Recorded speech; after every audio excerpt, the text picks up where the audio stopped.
And we should also get ready with our questions. And we're also free to share our own experience along the line as we get into the answer and question period and the question and answer period. So we'll be having today Dr. Olumide Odeyemi, who will be our first presenter, followed by Dr. Aji Bola Vermiculi, who will be our second presenter. And just a quick bio on two presenters. Okay, or let me start first with Dr. Olumide, then after his presentation, then I'll also go ahead with Dr. Ayodeji's bio. Dr. Olumide Odeyemi is a research scientist. He's also a research communicator, and he's also a research administrator with more than 15 years experience. Dr. Olumide is a recipient of multiple internationally competitive scholarships worth more than £270,000. He's a recipient of multiple awards. Dollars. He's a recipient of multiple awards, including the Vice Chancellor Service Excellence Award for 2021, Research Division Service Excellence Award for 2021 too, Research Funding Due Diligence Award 2021, Most Inspiring PhD Candidature 2020, Vice Chancellor's Leadership Award 2015, 2016, and Vice Chancellor's Leadership Award for Research Experience 2016. As a research administrator, Dr. Odeyemi has provided excellent research support services to over 100 competitive research grants, and which he has submitted to over 80 funding bodies and 70 funding schemes, and budgeted at over $75 million. As a research communicator and multidisciplinary researcher, he has published over 50 scientific articles and is currently performing at 120% above the world average in his areas of specialization. So with this, I'm sure we have Dr. Olumide on ground. And Dr. Olumide, you are welcome. So we'll be having 30 minutes of this presentation or thereabout, after which we'll have 10 to 15 minutes of question and answer. Thank you very much. Dr. Olumide, you have the floor.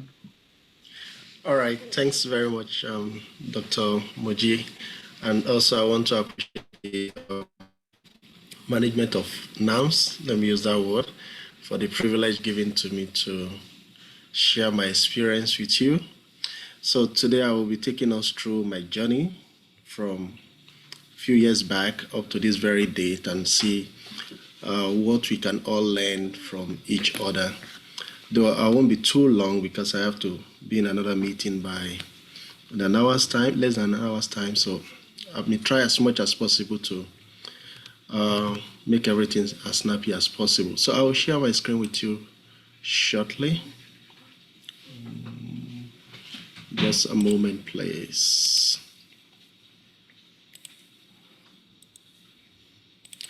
All right, can you see my screen, please? Can you see my screen? Yes, we can. Yes, all we right. can. All right, so this is what I will be discussing with us today, my own personal experience. So I strongly believe we're going to learn one or two things from, my little experience. I'm still a kind of early career researcher, so to say. I just my active research years is just around 15 years. So, but before we proceed, I just want to solicit this from us in this next slide. So please, if you have your device with you, your phone, your tab, your laptop, once you have access to internet, kindly go to this website, Slido.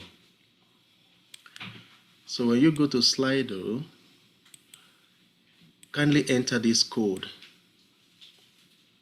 Once you go to Slido, put in that code, it will bring out the next question I want to ask, which is why publishing? Why do we need to publish?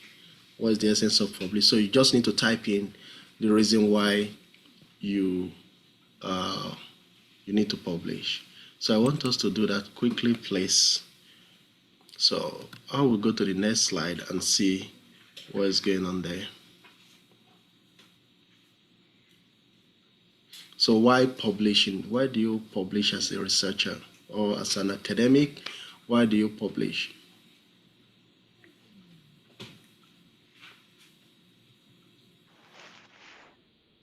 I believe we are getting it. Because that will actually help us. Someone said to pass information across. That's good. But to who? To disseminate research conducted. That's good. Someone said for career development. That's awesome.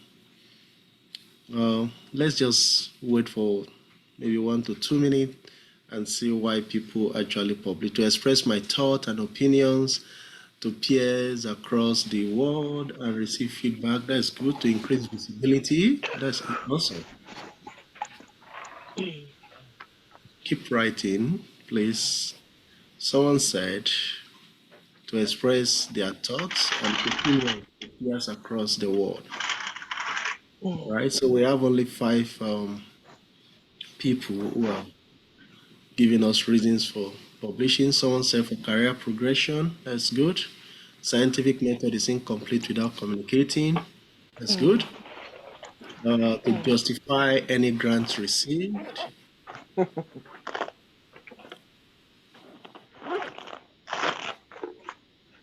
So possibly in the next 30 seconds, we just move on. Okay, to contribute significantly to the knowledge of the scientific community. All right, so what I will do is I will keep this and then maybe, later on I'll come back to that to see what people are actually written down to make my research visible. All right, so more of visibility. All right, so I will keep it open for those who may be typing, but because of time factor, I will just I'll proceed from my end here. So you type in that one. I'll come back to that. So looking at this slide, you will see 2 publications there. So those publications were my 4 sets of published articles in 2011. Now, the one at my left side, harnessing potentials of medical biotechnology in delivery of quality health service, was the first one. So I wrote that out of passion because as at then I was doing my master's, and courses I was taking. I was taking marine biotechnology then. So and this could be a very interesting. Of course, I know of biotechnology before, but then looking at the vast opportunity that they can actually bring to our society. So I decided to put something in 2011, and I wrote that article. Funny enough, I published it in International Journal of Student Research.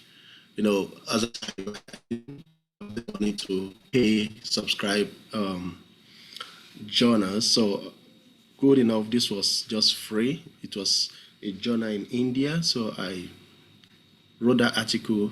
Another thing to say about this article was that I wrote it mostly in the train when commuting to work. So my workplace was a bit far, so I used the opportunity to be writing in the train. So I did that, and luckily enough for me, it was accepted. So that was a very good, achievement for me. Now, the second article on my right-hand side, knowledge, awareness, and usage of molecular biology techniques as medical diagnostics tool. Now, I came up with this idea. I have the co-author there happens to be a medical lab scientist. So I just look at my own knowledge and then it can be a kind of, matching in that area. So I came up with the idea. We did that, and that was how we got it published. Now, if you look at the articles, they are not too good. But then, which will take me to the next slide. There are lessons I learned there. Number 1, be a starter. Don't wait until everything is robust before you start So I just started with what I have. It wasn't experimental, or the first article was not experimental research. It was just a kind of opinion article, so which I can write without, So be a starter, and don't be afraid to start small. Don't be afraid to start small. Even if it is just small journal, that will really help, because for me, it was a booster. For the article or manuscript to be accepted, I find it very, very, encouraging. And then the reviewers' comments were not too good at that time. They were not too good, but I took it constructively, that I'm going to work with it and I'm going to get this thing published. And that increased my self-confidence that, yes, I can do this. So that made me to move on to that second article. And then try to know your target audience. That is very important. And then collaboration. So all these are things that I made use in those first two articles. Now, let's move on to the following year. In 2012, I published 5 more papers. Yeah, 5 more papers. And then by 2023, I've already published 14 articles. And overall, I had 19 citations, which, well, it wasn't too good. But then the fact that people are citing my work shows that, yes, something is happening. So that was 2013, almost, that should be 9 years ago. So from this, I was able to learn some other things. As of that 2013, I was already done with my master's. I was already applying for PhD. And I could see the importance of having publications if you want to get scholarship. So I'll go to the next slide. So 2014, when I was already applying for scholarship and I already started my PhD then, it was a good time of investment for me. That is, I was able to invest my time because all my thinking, everything about me was purely research.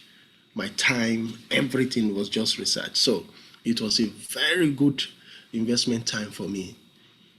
I invested that time when I was still trying to, bring my proposals together and so on at the early stage of my PhD. So I was able to write some of these manuscripts, but I did not submit them for publication. As at the time I started my first PhD, I've already written 6 manuscripts within 6 months. Yeah, but then I left that PhD to where I am today because of the scholarship was given. So I have to start afresh. But then those 6 manuscripts were not waste. So 2015, 2016, those manuscripts were published, as you can see here. So 2 articles were published, and then 2016, I think 7 of such were published. So it was more or less return on my investment now. So that actually boosted my morale, doing PhD, and now you have like over 20 publications. It was a very good thing for me. But what are the lessons that I learned? You need to set goals. There should be obvious goals of where you are going.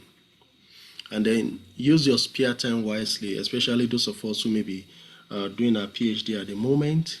Try to use your spare time because, anyway, where I did my PhD, you are considered a full-time student. So you spend most of your time on research. So that was a very good opportunity for me. So I made use of my spare time. And then manuscript writing is an investment. It's not a waste. It helps your written skill. It helps your ability to, it's more of project management. You can manage a project from the beginning to the end. And because that period is also when you have the time to write literature review articles and so on. So they are very good opportunity. That period is a very good opportunity to actually make good use of the time you have. And then planning ahead of time. So I've looked at it that, no, I'm going to make good use of this time because this is what I have at the moment. And this is what I want to achieve.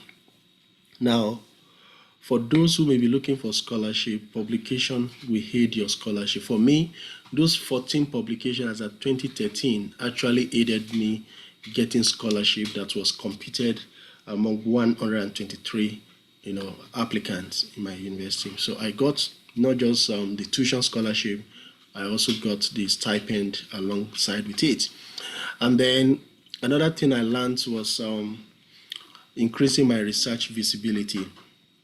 Now, as at that time, I joined ResearchGate, Google Scholar, I think LinkedIn also.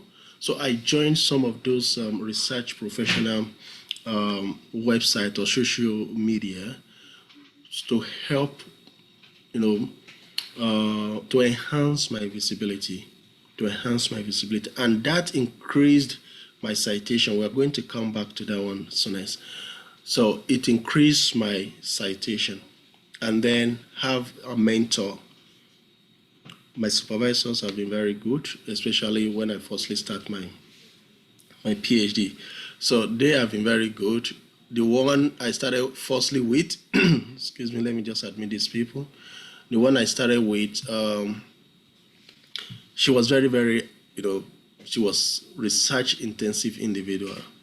Within 6 months, I was able to write 6 manuscripts, and she was very happy, and that actually gave me opportunity of getting the university's fellowship. I got that very country, the government also gave me scholarship. So as of that 2014, I have 3 PhD scholarships, on my table that I now have to choose which one I prefer to take. And then another thing is networking. That same 2014, 2015 now, I was able to network, and joining of professional bodies is also very important, though this can be done earlier on in one's career. And then another thing I did was to subscribe to journals of interest. Since I'm a food microbiologist, so I subscribe to articles from journals such as Food Research International and so on like that. So I get notification of what is going on, new articles that are published. I know what is going on, and that helped me to have more exposure of what is going on in my own area. And then attending publishing workshops and trainings, they are very, very important. They really help, so that you can learn the nitty-gritty of how to pitch your projects, your write-up to the right journal. And then having target of high impact journal. Remember how I started from student journal, then because of the goal that I've set for myself that I'm going to high impact journal. And since 2014, I did not relent. Most of my publications have been in Elsevier journal, and mostly, at least, they must be Scopus cited. At least they must be Scopus cited, but majority are in high impact journals so far. All right, let's move on to the,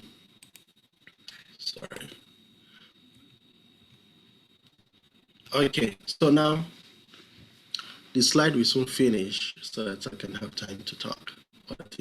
Now, looking at it, my highest time of investment in terms of investing my time into research, into writing manuscripts, publishing, is actually 2014 to 2018, which happens to be my year of PhD, active PhD activity. So I was able to put in all my effort at that time. And I think 2014 to 2018, that 4-year period, I published 20 articles, average of 5 in a year, which is not too small, at least to my own knowledge. It's not too small. For you to become an active researcher, you must publish a minimum of 2 papers in a year. So publishing 20 articles alongside my PhD, then that was a very good one for me. So at the end, that made me to become a multidisciplinary researcher because I've been able to explore diverse ways of doing research and also of writing. And as of today now, I've been able to publish over 50 scientific articles, and more than half of them happens to be the first author, and also about 68% of them the corresponding author. And not only that, that has actually helped me because of my visibility now. It has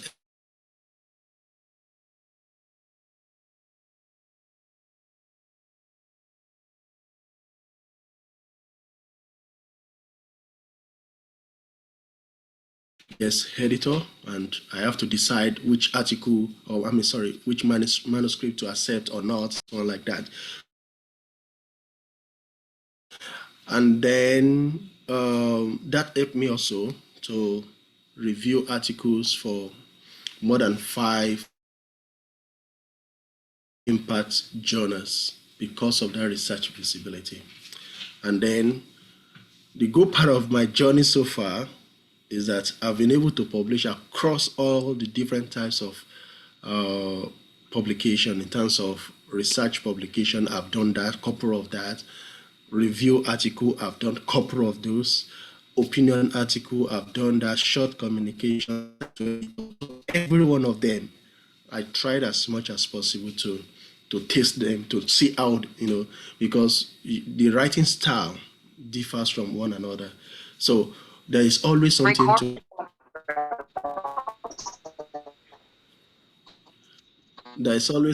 to write about.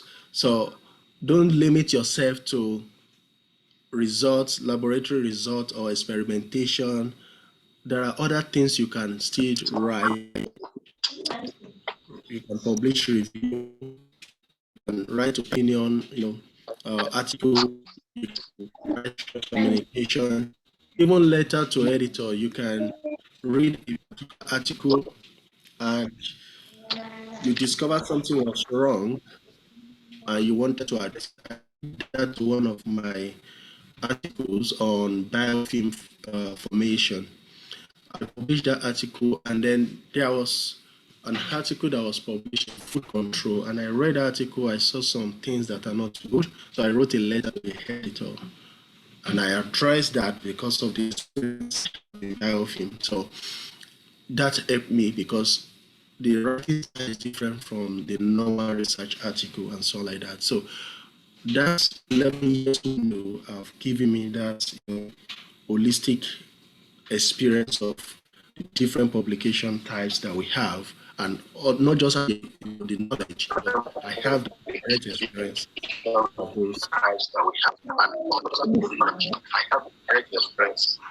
those. Right.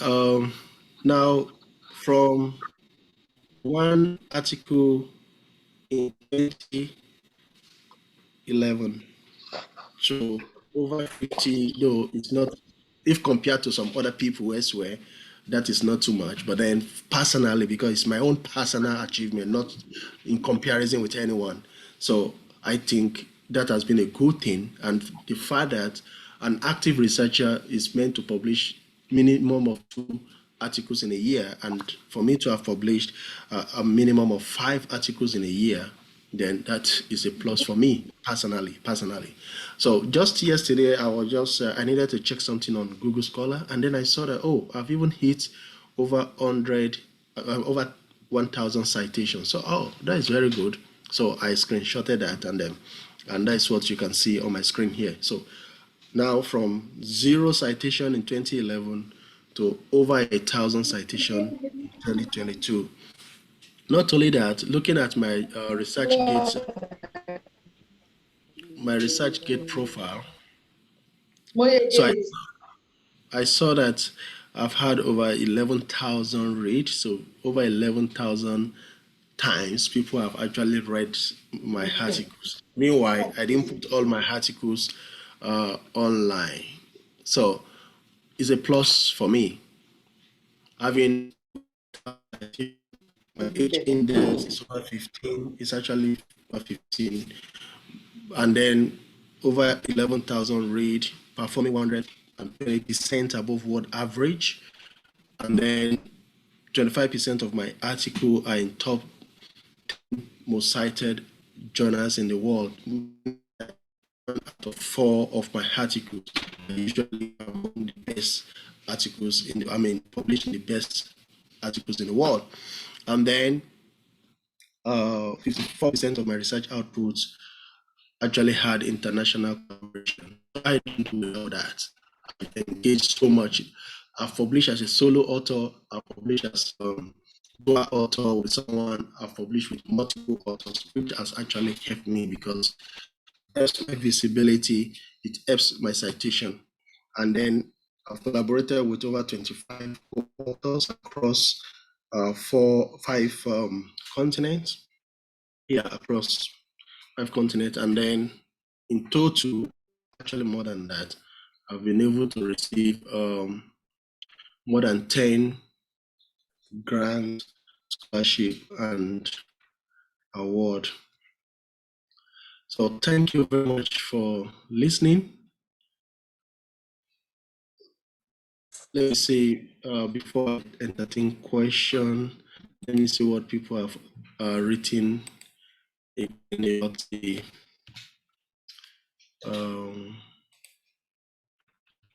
reason for publishing. Sorry, just a moment, please.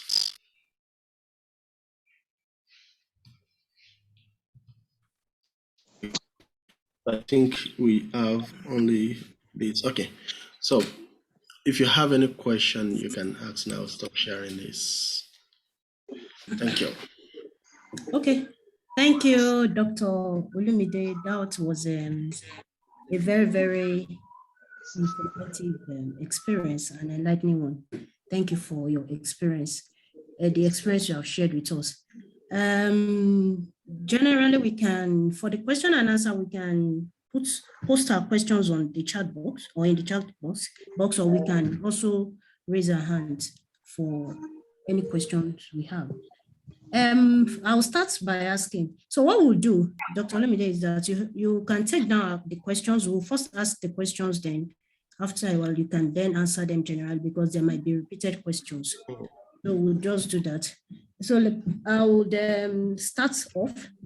My question is, I want to ask, are there intrinsic factors that enables one to be a prolific writer? Or it depends on the environment, or it depends on the person? These are some of this is the question I have. I hope you got that, sir. Okay, so you said are there intrinsic factors? Factors like that has to do, maybe it's a gift. Is it a gift or is it No, it's not a gift. It's a skill. You answer sorry, sir, you answer the questions after. That's one. Number two, in terms of, you mentioned seeking for mentors. Also, as we grow old, because while I was listening to you, said your best time was between 2014 to 2018. And I was now thinking afterwards, what happened till up to date? So, but I also understand that probably as we grow older in the profession, we may have less time, maybe other duties we call. And then we have students that we want to mentor also to enable them assist in writing. But sometimes it's a bit difficult to mentor them because maybe it also depends on the individual, the student. And that was why I asked that question, that is it an intrinsic factor or is the environment? Then you've mentioned the good ones. What about the challenges you encountered and how were you able to overcome those challenges to be able to be a prolific writer? I think for now, I'll stop my questions there. I have a few other ones so that I'll allow other people to ask their questions. Thank you. So let me answer those ones because I think I don't have photographic brain. So I can just... I thought I'm writing them down. No, because I didn't have my pen with me here. So, all right. So I can recall what you have asked. So what are the intrinsic factors? Now, for me, the first factor was motivation, personal motivation. So I believe in this as a personal thing, that I am what I am based on what I want out of life. In essence, I have no excuse to give anybody, no excuse to give myself, no excuse to give anybody. So that personal motivation is there, that I'm going to do this and I'm going all out for it. So that is my own personal intrinsic factor, motivation, that internal motivation. And like I said at the beginning of my presentation, that some of the articles I actually wrote them in the train, not because then I was super busy. Super busy. When I say busy, I mean busy. I was doing two jobs, teaching jobs, finishing one around 2, start another set again till evening. So it was very busy period for me. So I don't have that luxury of time to sit down at home and be writing. So after I might have come back from work, that's when I would go to lab. I was still doing, my master's full time at the same time. So it was super busy for me. I don't have that luxury of time. But then I look at it, okay, how can I still achieve what I wanted to achieve? So while in the train, you see me with paper, always writing, always writing, always writing, because of that internal motivation. So I'm not looking at any other factor. This is what I want to achieve. Because if we want to look at the environment, especially those of us who are in Nigeria, you will have a lot of reasons why you should not, engage yourself in research. But like I said, there are different ways in which you can write articles. So it's not only research publication. So I was able to, do that, which really helped me. Personal motivation. I don't depend on the external one, because if you focus on the external one, there are a lot of discouraging factors. So I just focus on my own personal motivation. And then I look at what are the benefits of what I'm doing. Is it going to benefit me, myself, and then the scientific community? What am I trying to communicate outside there? So I put all those ones in mind, not even citation, not even how many publications. No, that was not my motivation. My motivation was, one, I just want to do something that I'm interested in without looking at the barriers. Secondly, I want to contribute to scientific knowledge. So those things will motivate me. I don't look at other factors that can hinder me. So, and then the second question about my prolific years, 2014 to 2018. Yes, because then I was in active, I was a PhD student. But then that does not mean I wasn't engaging in research. As of last year alone, 2021, I still published 7. I'm still engaging in research. However, I'm more into research management now rather than engaging in research. So I manage research now rather than doing research itself. So that's more or less slow me down a bit, because if I were to invest all the time that I have to do research, I strongly believe I will have more than that 7 publications for 2021, 2020. 2020, I think I had 5. 2019, I think I had 6. So it's not that those years are not so, they are bad, but I did a lot of work that period. But then if I want to look at the years that I can close my eyes and say, yes, I did a lot of work because I was always in the lab. I've left lab since 2014, 2017. Yeah, since 2017, I've not gone back to the lab to do any research at all. But yet I still engage in research. So that's why I said my active years of research personally is that 2014 and 2018, because I was going to the lab then. So that was the second question. The third one. What's the third one?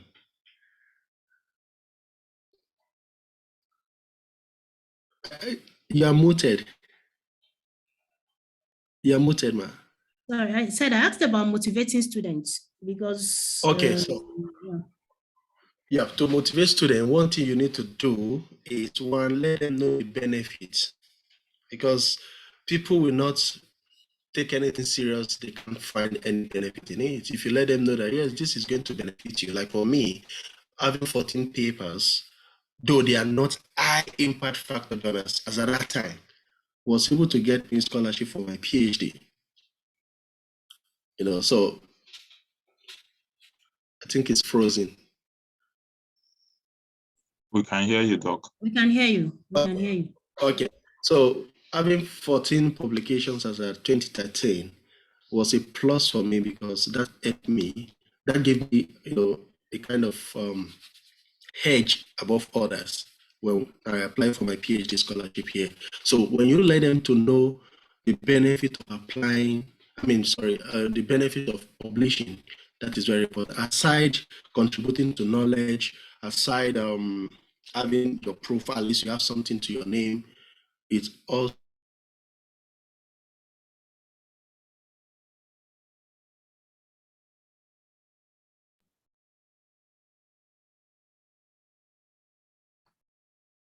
Hello, doctor. Okay. I can hear you. Yes. I think your network is.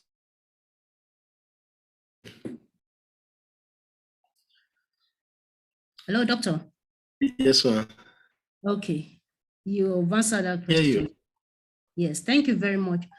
We have some questions there. Dr. Christian, I can see your hand up. Thank you. Thank you very much, Dr. So after that, I will now go to the chat box. Thank you, Okay. Dr. Lumide. It's actually nice to see you, and it's quite refreshing hearing your experience. So, Thank you. I'm going to ask two questions, and All right. I hope you'll be able to address it and help some of us that are trying to write. The first one is dealing with the review process. So we are all aware of the reviewer number 3 and their challenges and his problems. So how do you navigate the review process when a reviewer is trying to take you out of the scope of the work? And you know that there are some reviewers, when they write, you know that if you don't address it, or if you don't really follow this person who is egocentric, the paper may be rejected. Do you go outside the scope of the work, incorporate things that you wouldn't want to normally? I know, like maybe a reviewer wants you to add 1 or 2 literatures. There are some people like that. Do you do that? Like, just guide us through the review process that you think, that you follow, that works for you. Okay. The second question I would like to ask is strategies for effective writing. I know you've generally said you put in your time, you are dedicated, but when it comes to the nitty-gritty, how do you write? How do you structure the paper? How do you increase acceptability rate? How do you source your articles? Walk us down through the process itself, and maybe not too generic. I don't know if you get what I mean. Yeah, I understand you. It's just I was trying to stay within the scope of what I was asked to talk about, which is my experience of publication. So, but then I can still answer your question regarding reviewers. Well, we should know for sure some reviewers will be unfriendly in their approach.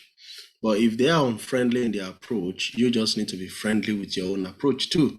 So if a reviewer is asking you to do something that is out of what you have done, in fact, some may even ask you to go back to the lab and do some experimentation to add more data, I won't waste my time on that. So I will just wait for them to reject it. Once they reject it, I look for a better place to put it. So one, I won't stress myself, because for me to write that one alone, a lot of effort have gone into it. So for someone to now ask me to go and be adding extraneous things into what I know I've done to the best of my knowledge, I wouldn't just stress myself. Sincerely, I wouldn't stress myself.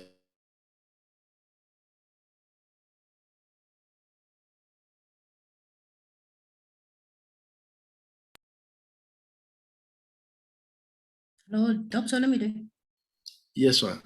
Okay, did you get his second question? What are the nitty-gritty of writing? I got, yeah, so I was still addressing the first question that he said. Yes. reviewers when they ask you to do what is not within your own the scope of what you have written. So what I just do is I don't worry myself about that. Now, one thing I've done and that I'm still doing is I don't write manuscript under pressure. I don't write manuscript under pressure. The reason is because I plan ahead of time.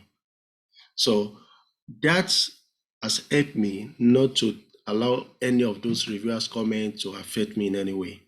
So I plan my thing ahead. Compared to somebody who needs that publication as soon as possible. So that will put you on pressure. And when the reviewer now comes with all those kind of horrible comments, it will affect that individual. So me personally, I plan ahead of time. In fact, that was one of my manuscripts that took 2 years to write, 2 years. And after we submitted it to comprehensive food review. It was accepted. And if I tell you as of today, we published it 2020, it has over 138 citations as of today within 2 years. So that is the way I work. I don't rush in publishing. If it is just one, it's okay for me, but I want to put in all effort. So not working under pressure has helped me to be able to handle reviewers' comments. So if the comment is not too good for me, I will just wait for them to reject it and then I take it elsewhere, but I make use of their comment very well so that I can improve the manuscript while submitting it to the new journal. So that is about handling the reviewers' comment. Now, about the nitty-gritty, like I said, I'm trying as much as possible to just stay within the scope of my of the topic I was given actually. Now, there are many things you need to factor in when you want to write. Now, for me, I usually have a kind of outline. I wish I could show you that outline. I usually have a kind of outline. For example, my introduction, what has been known, what is currently on ground, and what I want to add to that research, especially if it is a research article. So that one is very easy to structure. But if it is some literature review you are writing, then you have to do a good literature review work in the sense that you have to see what people have done in time past, what is currently on ground, and then what you are bringing, not just repetition of what people have done, you just bring them together, which is what many people do actually.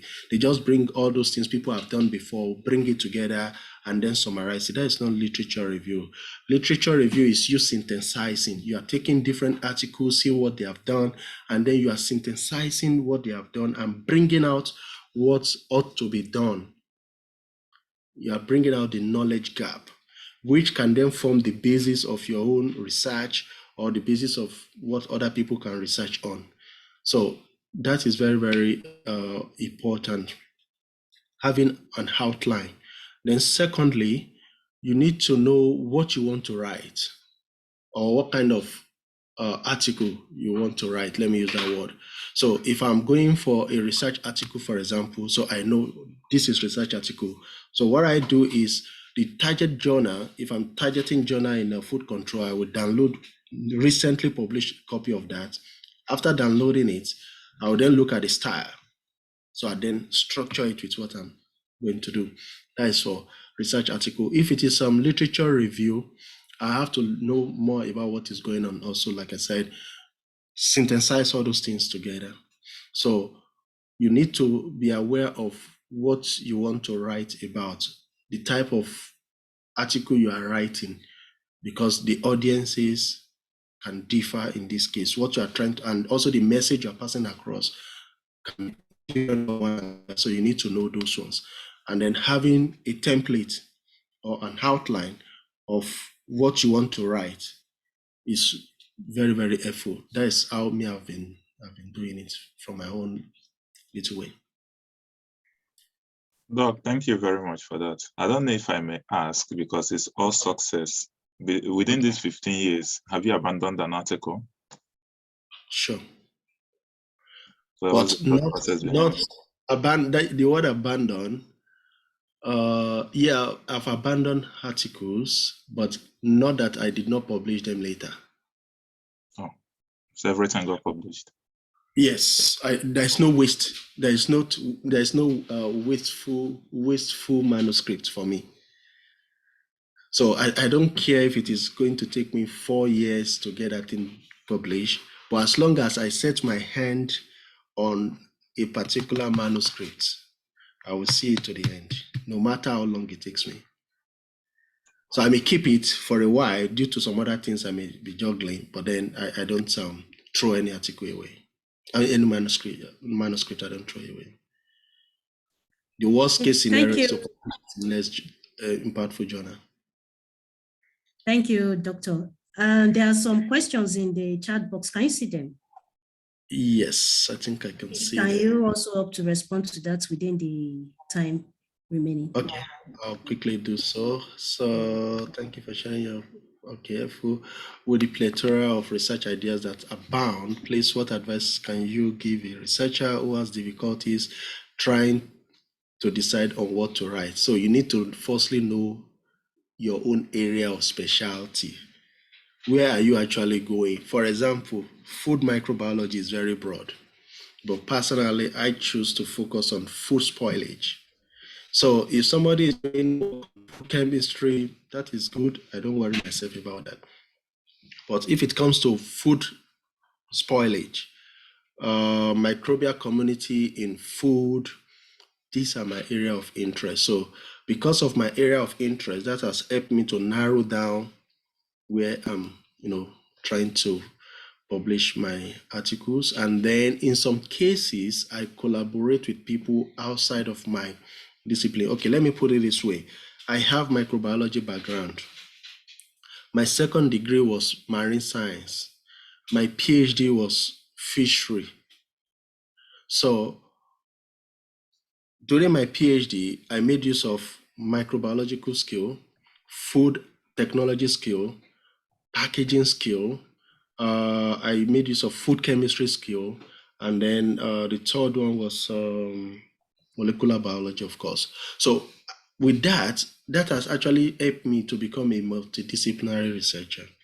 So based on my area of interest. So if you're talking of food spoilage now, for example, you can look at the volatile compounds, which you need experience of maybe food chemistry using GCMS, and then you can look at packaging of that food product. In that case, you need packaging technology experience, post-harvest experience.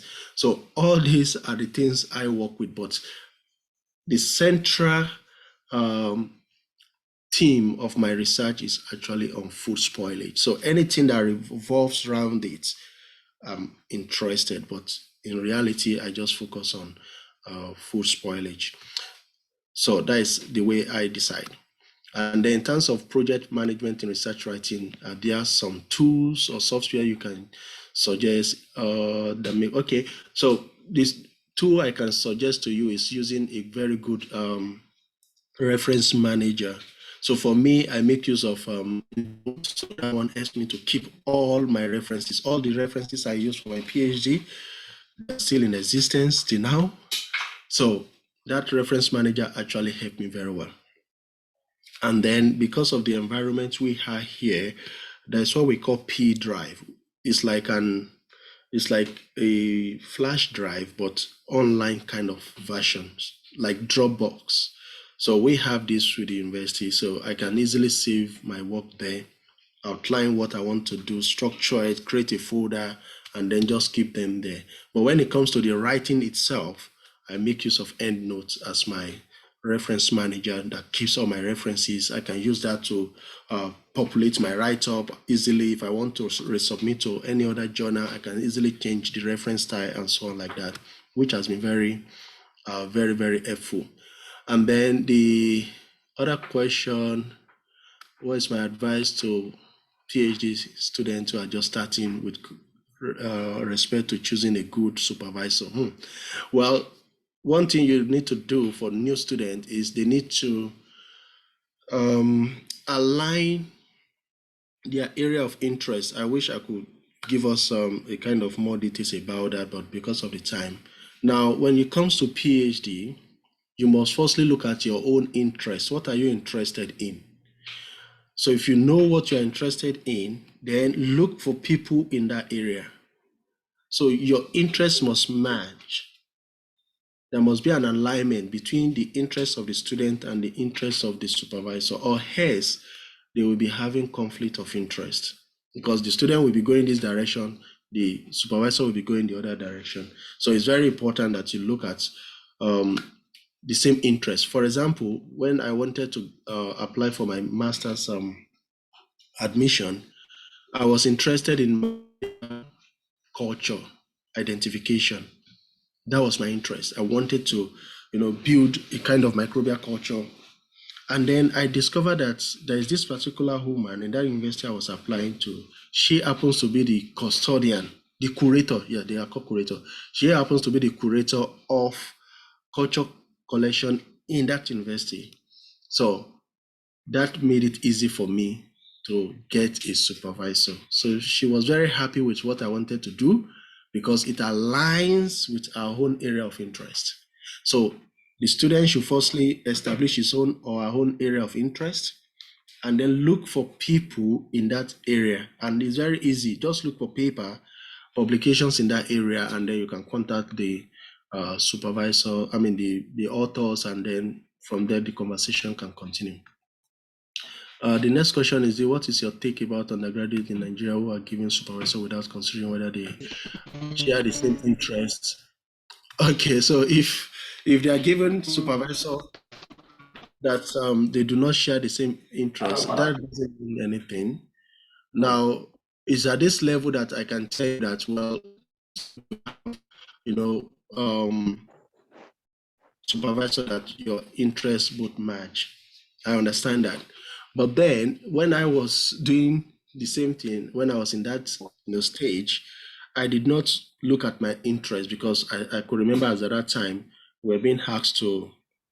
No, I brought my topic. I can remember I brought my topic, and then she looked at it, and eventually we agreed on that topic. So in a situation where a student has been given a supervisor that they do not have the same interest, at that point in time, the students have nothing to do than to just go by.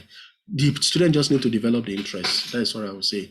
You just need to develop the interest. Let me give you a before I finish my time with you. Now, when I came in for my PhD, I wanted to work on predictive microbiology. And that was the proposal I wrote. And that was what they gave me for in fact, that was what was on my offer letter. But then when I came in, due to some factors, the samples I wanted to use was to be supplied by a company. And then the company said, well, they don't have problem with that pathogen. I was to work with Vibrio parahemolyticus. So they said they are not having that problem, which is true. In Australia, they don't have Vibrio problem. But then they have problem with spoilage of their seafood. So that actually took me a bit of time to adjust. I've written literature review. I've done systematic review on, Vibrio parahemolyticus. So for me to change that again, it was a bit tough for me, but good enough. I adjusted. I look at it that, well, all things work together for good. Let me just go the way the company want. And 6 months into my PhD, the problem they were having that they lost about $2 million, I was able to fix it in my research. So that actually gave me a boost. And then by the time I was into that PhD around 2016, I became very much interested in food spoilage, that I'm even happy that eventually I accepted working on food spoilage, which sincerely it helped me now compared to if I'd done predictive microbiology for my PhD. So it's just a matter of the student developing that interest, because if he or she doesn't develop the interest, it will affect that student, because at that point in time, the supervisor has the say. If the supervisor says no, it's no.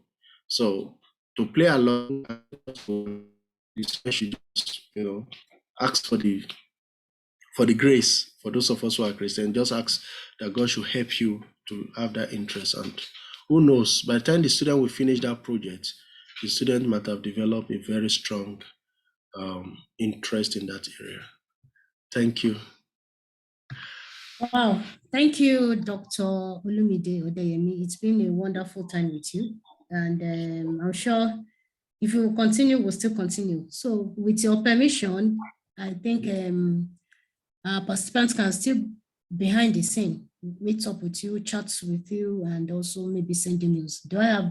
Do we have that permission? Yeah, they can drop the questions, but I have to join another meeting in the next 2 minutes. So Okay, no, not now. Yeah, not now. But okay, that will be good. That will Yes, be good. I mean, the discussion can continue not within the presentation, but afterwards. Please. All right. Yes, Thank please. you so much for. Thank you. Thank you very much for having me, and have a wonderful day. Same here too.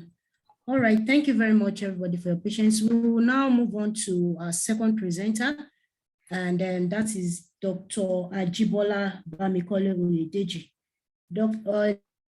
A brief profile on Dr. Oyedeji. Dr. Oyedeji is a researcher, and his research activities involve the determination and improvement of quality and safety of foods through the use of different analytical and instrumental techniques, including different omics technologies. That's proteomics, metabolomics and metagenomics, and spectrometry. He has been involved in a number of funded international research, including cassava growth markets funded projects of the European Union and the South African Research and Training Funds. Also, this fund is focused on adding value to soybeans. He has also published articles in the Web of Science rated journals and reviewed for many high-impact scientific journals hosted by leading publishers. He has received outstanding performance recognition certificates, including a researcher of scientific journals.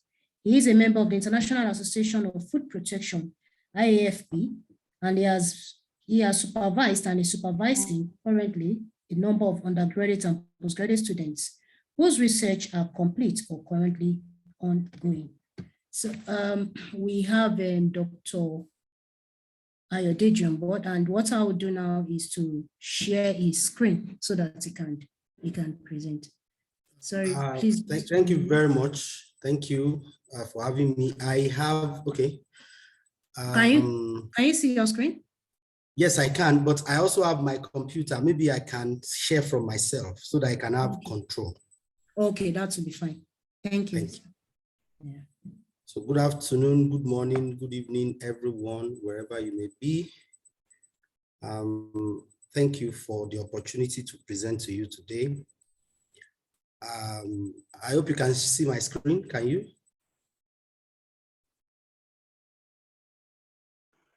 Yes, I can. I can see. Yeah. Thank you. Okay, so I'm grateful to. Okay, good. Yes, I'm grateful to NAM for this opportunity to present about my experience in research. So I go straight to the introduction. By the way, special thanks to Dr. Odeyemi if he's still there, because he has done justice to a lot of things I want to say. So yes. Scientific publications, we have talked about the essence, the importance, why do we need to publish? I've talked about that. He actually asked the questions and we're able to answer. So types of scientific publications, he has also mentioned them. We have journal articles, we have reviews, we have book chapters, we have short communications. We have, and recently we are beginning to go into print, social media, you know, because of the nexus between the academia and the larger society. So it is becoming evident, important not to just be localized to the university environment or the academic environment. We also should share our research findings with the general public. So it can be in form of newsletters, can be in form of write-ups in magazines and all of that. They can also be scientific. So, so who should publish scientific information? Academics, including students, emerging researchers, established researchers, everyone who has a scientific information should be able to communicate with people. And industry practitioners too. A lot of industries have R&D, research and development arms, which could be doing interesting research. So they should publish. Government researchers too. There are so many government research institutes, government research laboratories that may be doing something interesting, especially for regulatory purposes. And independent researchers and consultants too, people that have the capacity to do research, maybe they have established laboratories and all of that, they should also publish. And also, they may not have to do original articles, they can write opinions, they can write editors about a paper or a publication. So everybody that is saddled with academic research, actively or passively, should publish. So, and where should these publications go? Journals and books. We have emphasized that journal publication must go to recognized journals and not just any journal. Books, we receive a lot of invitation to write books. So we should also publish their media, print media, I've talked about that. Scientific gatherings too, conferences, workshops, trainings, in form of posters, technical sessions.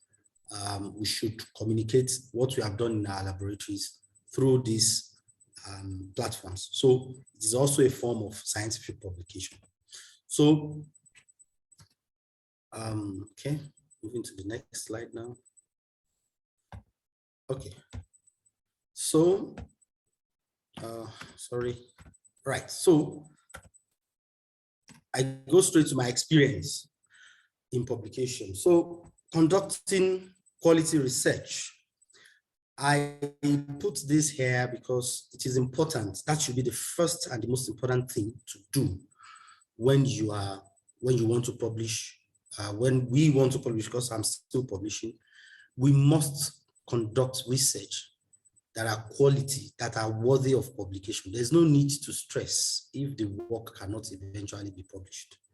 So at the point of conceptualization of the research, we must know that the end point is to get this work out. And we should also be aware that the quality and the standards are rising every day, irrespective of where we are carrying out the research. We all have the same platform to publish our findings. So for example, if you are giving your work, somebody submitting, let's say to food control, somebody submitting from Nigeria is going to be treated the same way as somebody submitting from the United States. So quality research is very important. And that must be put at the back of every mind when they want to start to conceptualize research. So, and because of the peculiarity of a place like developing countries, where there may be paucity of research equipment, it is important to use innovative experimental designs, to bring out the novelty of the research. There may be little equipment available, but the way the research is structured in terms of experimental design will also help novelty. So researchers should put this in mind, that the fact that there are no much equipment should not limit researchers to doing quality research. Experimental design is there, modeling tools and statistical analysis are there to give the research a kind of facelift, that when it is presented, it will also achieve what people who have all the equipment are trying also to achieve, can compete at that platform. And then another thing that can be used is to to boost the face of a research and also carry out quality research is collaboration. These I cannot overemphasize, because what you don't have, somebody has it. So we can always reach out to colleagues, established researchers. We can reach out to established researchers because they have the prowess. Some of them have research funding. Some of them have established laboratories, and they have the reach. So by the time we are working with these people and their names are on our publications, it's a proof that quality research has been done. Then with emerging researchers too, for depth, for co-authorship, for wider range, they may have a skill, maybe in science, in writing, or a skill in statistical analysis that we don't have. We should not in any way say, oh, I'm keeping my idea to myself, I'm not working with anybody. No, we must be able to reach out to people and work with them so as to improve the quality of our research. And also the use of high precision analytical equipment to enhance acceptance. It is general knowledge now that, especially in food science, research is shifting. So there are some methods or equipment that if you use them, the chances of getting the paper accepted may be reduced. So it is what is happening currently, and then researchers should understand this. And then by using high precision equipment, I'm also talking about collaboration, because if you don't have it, other people may have it. So it just takes some more push in terms of maybe sending samples to them or visiting their laboratories to carry out this analysis. That is how to boost the quality of research. So the next thing after you have done a good research and you have the data is to draft the manuscripts. Dr. Odeyemi has started to talk about it, but then it is not easy to write manuscripts. That we know. It is not easy to write manuscripts. So how do we overcome that? We write consistently. If it is one paragraph, you can write in a day. Or if it is one paragraph in a week, it's fine. So far you are writing, because writing is inspirational. Sometimes it comes, sometimes it's not there. So whenever you have the inspiration to write, you write. And even if you don't have the inspiration to write and you are working against time, by the time you put yourself in that atmosphere to write, sometimes it can flow. Then we should consult literature widely. Yes, there are many universities that do not have access to articles, they do not have subscriptions. That should not limit us as researchers. We can reach out to our colleagues from all over the world who may have access to these articles and ask them to download for us so that we can use them. We should not be shy to do that. We should also use information from quality sources. I am recommending that we should not go outside of Web of Science rated journals or Scopus rated journals, because these journals have gone through, these articles in these journals have gone through rigorous peer review processes, and there is high likelihood that what you are picking up from there is not is scientifically reviewed and proven. Although I'm not saying that is the case 100%, but then that gives you an opportunity to see quality information and use quality information, which also boosts the acceptability. So, of course, while drafting the manuscripts, you must have the target journal in mind. Where you want to publish, you must have them in mind.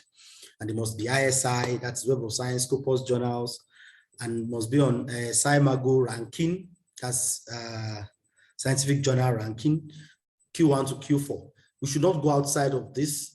Some universities provide information about journals to use to publish in. Some actually give restrictions on where you can publish.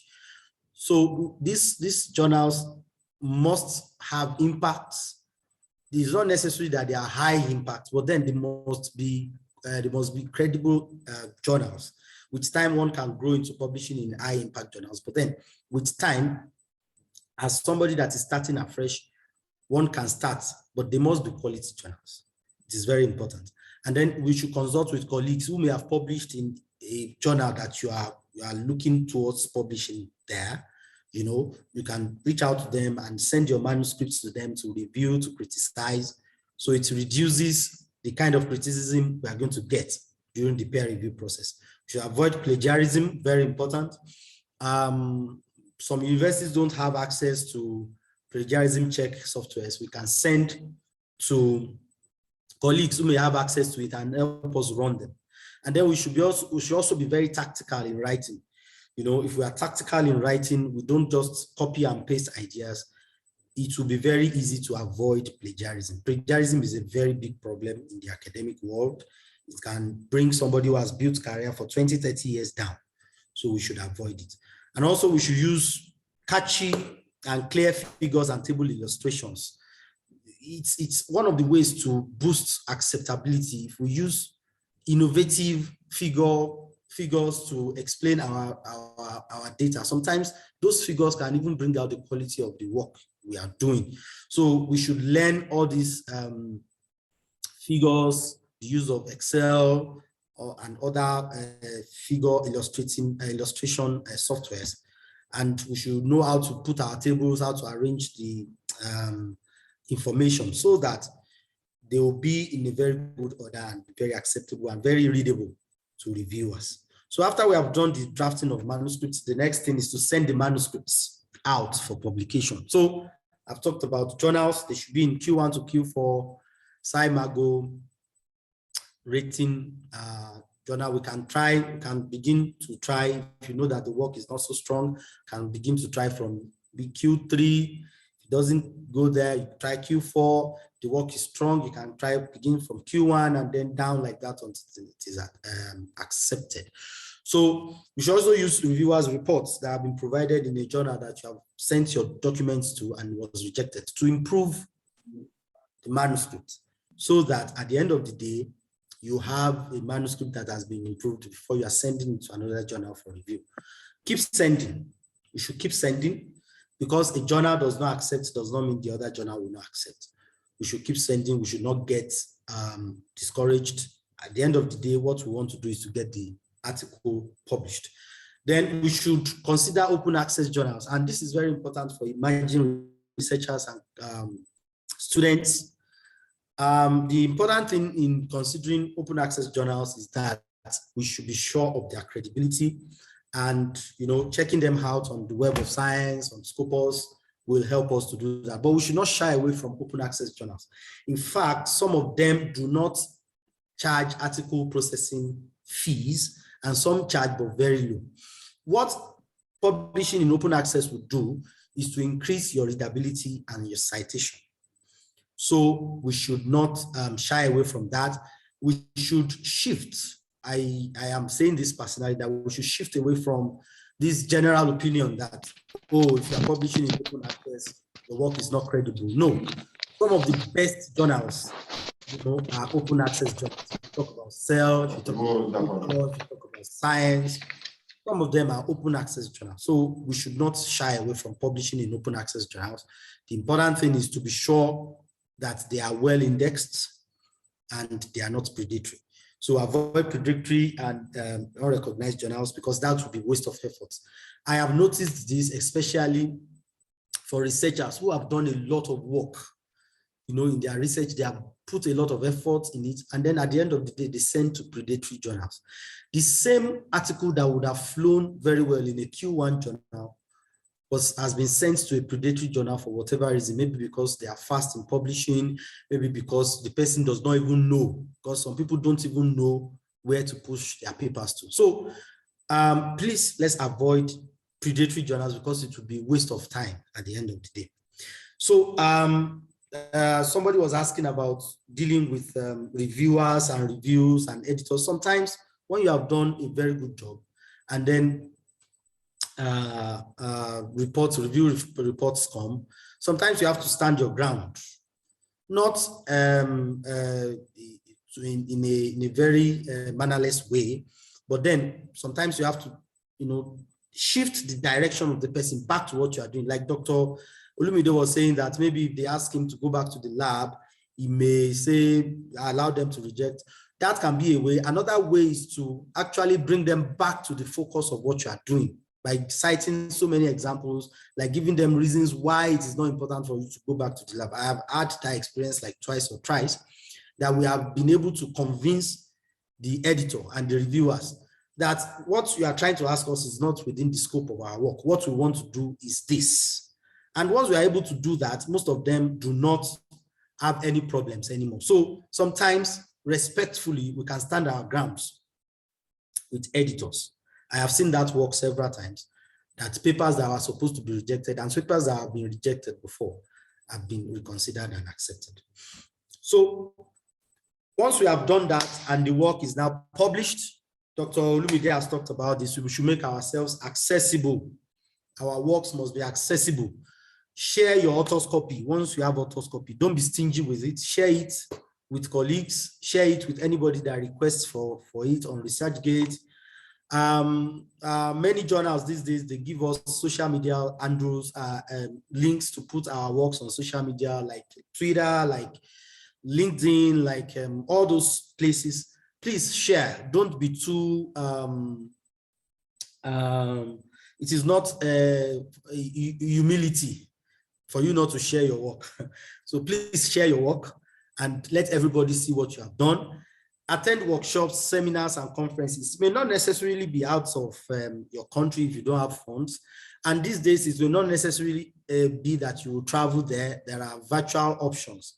But let's attend conferences and workshops and seminars to be able to showcase what we are doing in our laboratories and show people what we have been up to.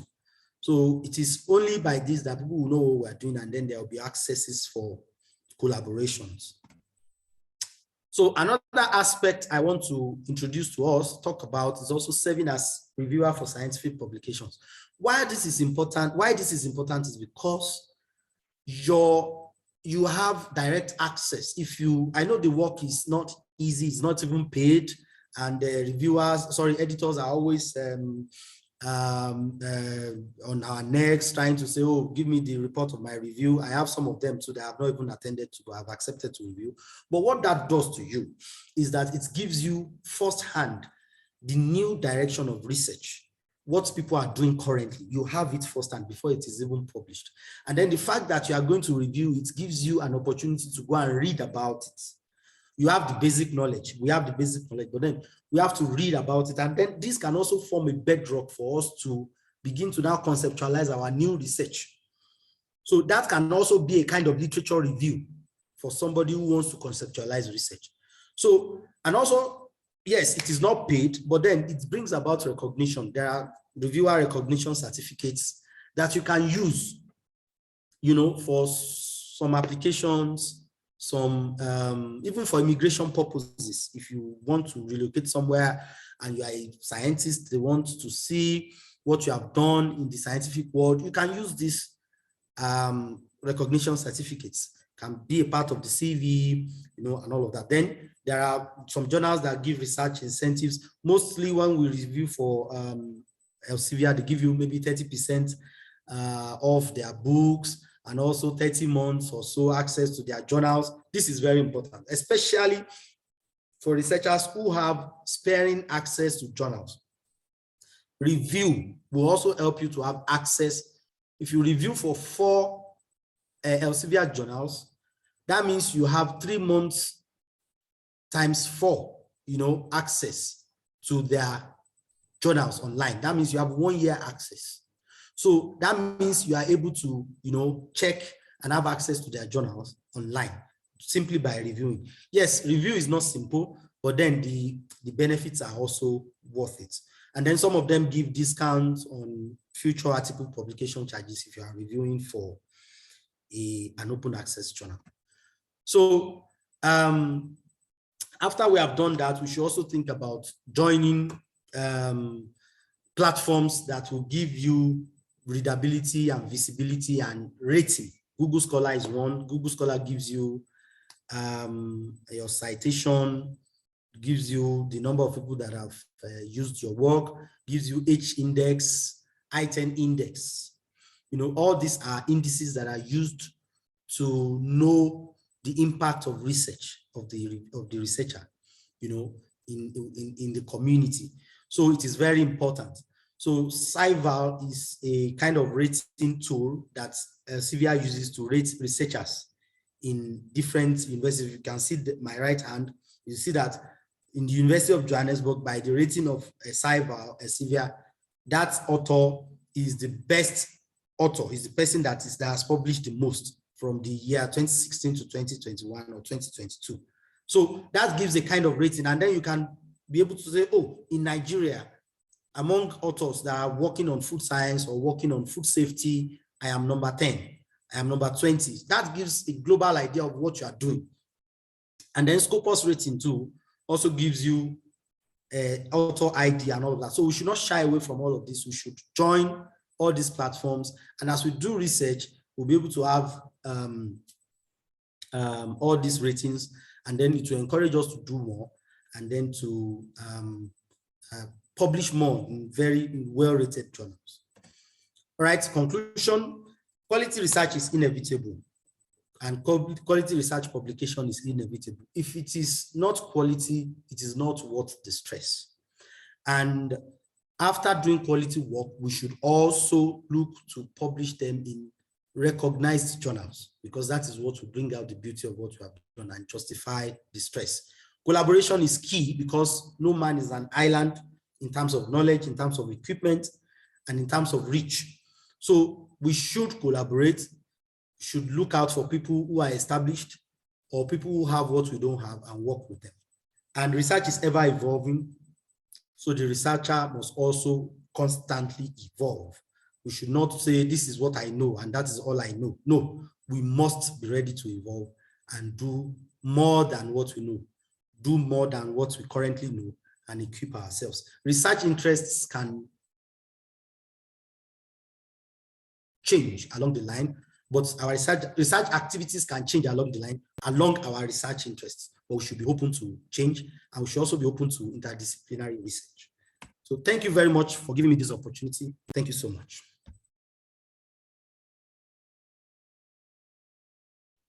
Oh, thank you very much, Dr. Aji Bola. That was a wonderful presentation. You really, thank you for touching so many broad areas. And we'll now go into the question and answer period. So we already have some questions in the chat box. We'll go that way first, then after which we'll now also take questions that become verbally. Okay, I want to stop sharing first so that. All right, it's okay. Yes, thank you. All right. Okay, so if we have questions, please, that are not in the chat box, we can raise up our hands, will be recognized. But meanwhile, let's go to the chat box while we wait for questions from the audience. Can you see the, okay, so you can go ahead to answer. I'm trying to have access to them. Okay. Okay, yes. Question from Victor. There are always blank moments while writing. How do you deal with this, please? Once you are blank, close it. Just close it. Go away from it. Go and relax. Because like I said, don't force it, don't push it. It comes by inspiration. What you can achieve, sometimes what you have achieved in 1 hour, you may not achieve it in 1 week. But once you have that inspiration, come back to it, don't be lazy, do it. But once you know that you have hit that rock, what I do those days is, when I was doing my PhDs, once I'm saturated, I just leave the work, I travel to go and do weekend with some of my friends who are away. And then once I'm back, I'm refreshed again, and then I'm back to work. So please do not force it. Once there are blank moments, close it, do something else, and then you will come back. Okay, Dr. Shomori has also answered that question. So yes, so I didn't even see that. So, okay, Dr. Kafayat also answered that question. Okay, how have you funded your publications? For publications that require open access mainly, that require article processing charges, or maybe you are talking about the research. If it is the research, of course, applying to different grant bodies and all of that, you know, or getting scholarships, of course, you know that. But for publication, if it is open access journals, it is important to work with people. If you don't have funds of yourself, it is important to work with people who have the funds, to collaborate with them. The singular effort of paying your article publication charge is enough for them to be on your publication. So yes, collaborate with people who have funds. That's number one. Number two, there are some articles, the open access journals that do not have, that are not charging article publication fees.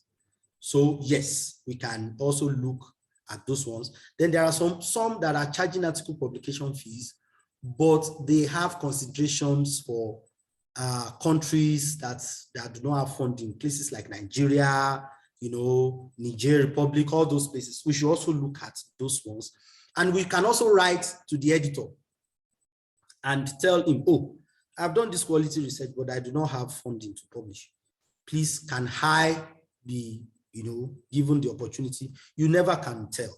So we can reach out to them. So with all of this, it is the last resort is to bring money out of your pocket, because when you have to pay $1,500 for article publication charge, it is difficult to fund that from your pockets. But there are fundings, and sometimes you can write proposals and build the article publication charges in the proposal. Once you have built it in such proposals, you know that once you have written it, you don't worry yourself about, you have a target paper journal that you are going to send to. So we build that article publication charge in it, or we can co-write with people, you know, and then who have that access to that fund, to those kind of funds. So these are some of the ways we can have opportunity to fund publications. Latifa asked that sharing manuscripts with colleagues who have published in the intending journal. How about trusts when the so-called colleagues publish the finished manuscripts? That's why I said trusted colleagues, trusted colleagues. There are some people who will not backstab you like this. So I believe that from your relationship with them, they must have done all this. And then another thing you can do is to put your information on some repositories, online repositories. For example, let's say Mendeley has a database that will generate a DOI for you.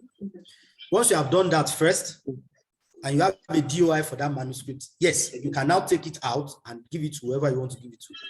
The person cannot, you have created a kind of intellectual property for that work. So it is not, the only issue with that is that there could be conflicts of interest with Mendeley database and where you want to publish. But the most important thing is to choose people that you trust. In your circle, there will always be trusted people who will not backstab you. So do not work with people who are corny. Avoid them, especially for scientific research. Okay, how have you approached collaborators to partner with you on writing? We can, like Dr. Odeyemi said, we can read their works. Once we read their works, researchers are very elated when you have read their works and you tell their works back to them.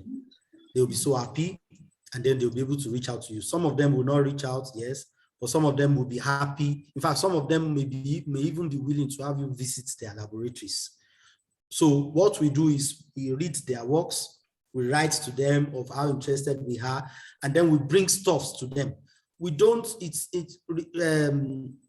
scientific writing, scientific research is symbiotic relationship. We should not just throw everything at them. Oh, I want you to help me. I want you to, no. We must bring something to the table.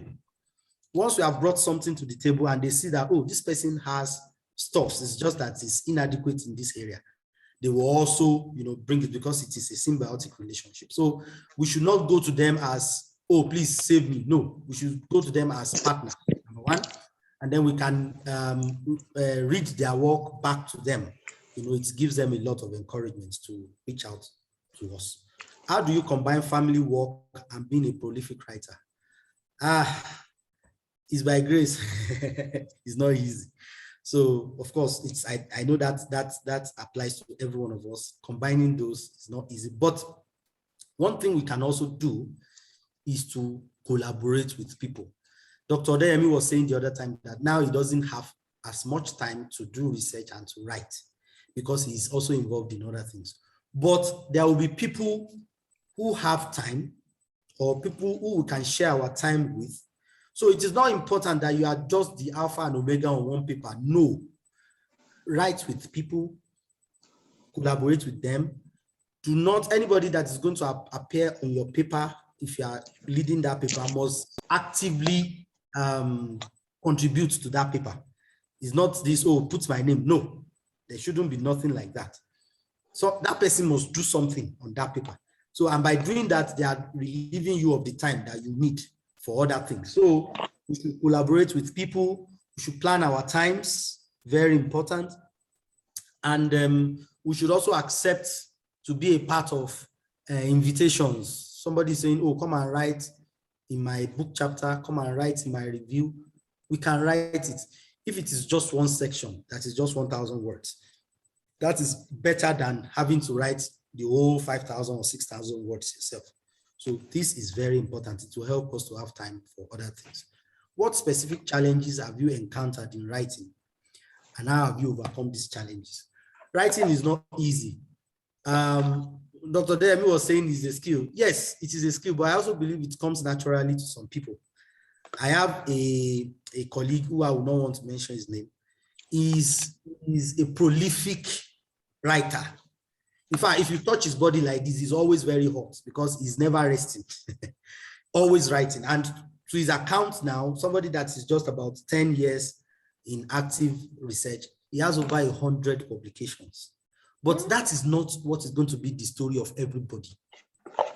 Some people don't have that capacity to write as much. So with all these challenges, we should keep writing. We should not stop writing. And of course, what I've mentioned before, we should collaborate with other people to write. We should not just sit in our cocoon and say, oh, that's my work and that's all I do. Nobody should know. We should write with people. And we should also encourage our students. We should encourage our students, if we have students, to do quality research and train them on how to write. Once they have written good works, we can always review and revise, and then it becomes our publication too. Because I understand that as we grow in our career, time may be very competitive. The time you have may be very competitive between what you have to do. So these are some of the things that we can do. There are publication fees written in grants, but for colleagues in Nigeria, Dr. Shomori has answered these questions. Can you publish your article in a book after publishing it in a journal? Some book editors send mail for publishing a published article in their books. No, don't mind these people. They will bombard you. They will send you so many mails.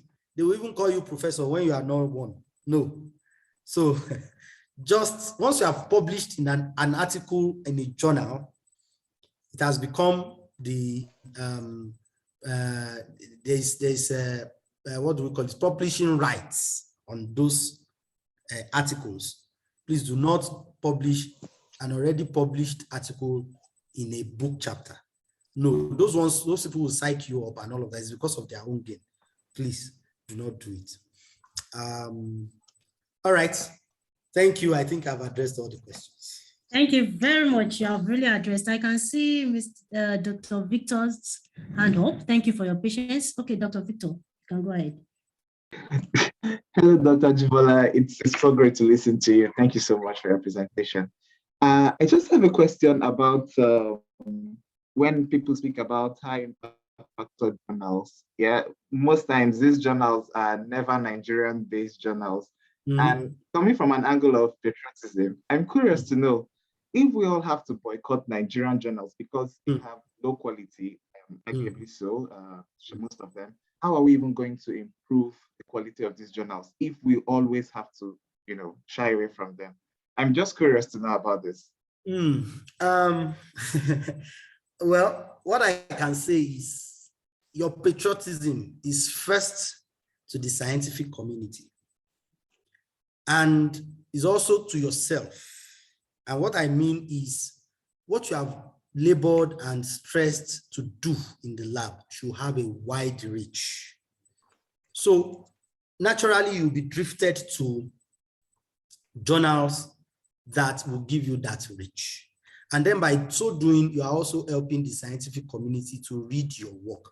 Now, if you, yes, university-based journals, Nigerian journals, what I've also always advocated is that we should do better than write. You know, when we read some of these journals, we see that people, they are just dumping grounds for, and I'm saying that with all due respect. I'm not trying to bring anybody down. They appear to me as dumping grounds for some people. In fact, some people will just say, let me just push the work there. They will publish it and then I'll use it for promotion. No, we should do better than that. There are some quality Nigerian journals. There's no doubt about that. There was a time that NiForge was registered on Elsevier and it received a lot of boosts in terms of the number of people that are published there. So I am saying that university-based journals, Nigerian journals, African journals have to do better than what they are doing currently. And it is not necessary that they have to be listed on Elsevier or Springer or something. You know, as an African, and this is my cry, you know, as an African ham, we can also have our pure African publishing house, you know, that will also have, that will be indexed in all of these repositories and will be publishing good journals. So for now, I would advise that the journals that have wide reach, that are Nigerian journals, should be the ones you consider. And if there is none within your field, yes, you can step out and look for other journals and publish there. That is the current reality. I am praying that it changes soon. Thank you very much. Thank you. Thank you very much. I thought I saw S Micro hand up. Oh, okay. S Micro? SO Micro. Is he still there? Yeah, I'm here. Good morning, everybody. Good afternoon. Dr. Aji Bola has put to leave to rest my response to the question that was asked. So I have nothing further to ask. Thank you very much. Thank you. Thank you very much. Please, does anybody have any other question? So, Dr. Aji Bola, how do you balance the pressure of publish or perish and publishing an impactful article? You know, like you have this interest, you want to pass across knowledge, but you are under that pressure of publish or perish, probably in an institution. So how do you, what do you advise? We go for the publish or perish, or we just focus on the impactful journals? It's just unfortunate that the culture of publish or perish is there, because it puts the researcher under undue pressure. But whatever pressure we are under, we should remember that we have put a lot of efforts into lab work, into research review, literature review, and we should not just put our works just anywhere. You know, the very interesting thing is that even these Q1 to Q4 journals on SciMago, some of them have very, very fast turnaround times. Some of them in 1 month, they have returned your article. There are some journals I like LWT, if you are conversant with LWT, Food Science and Technology, they give you only 25 days as the reviewer to quickly do your work and send it back to them. So I am saying that some of these very good journals have very fast turnaround times too.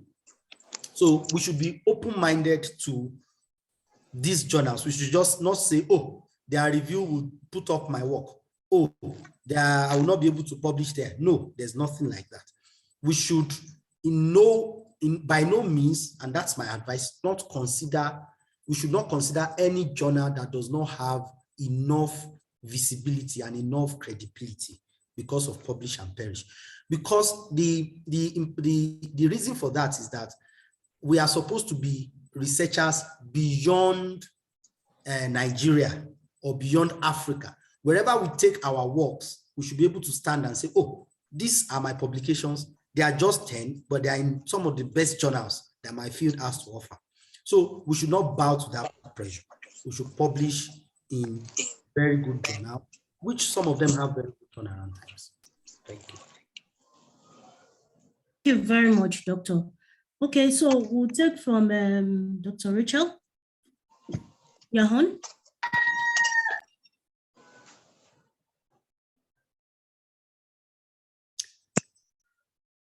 Hello, Dr. Rachel.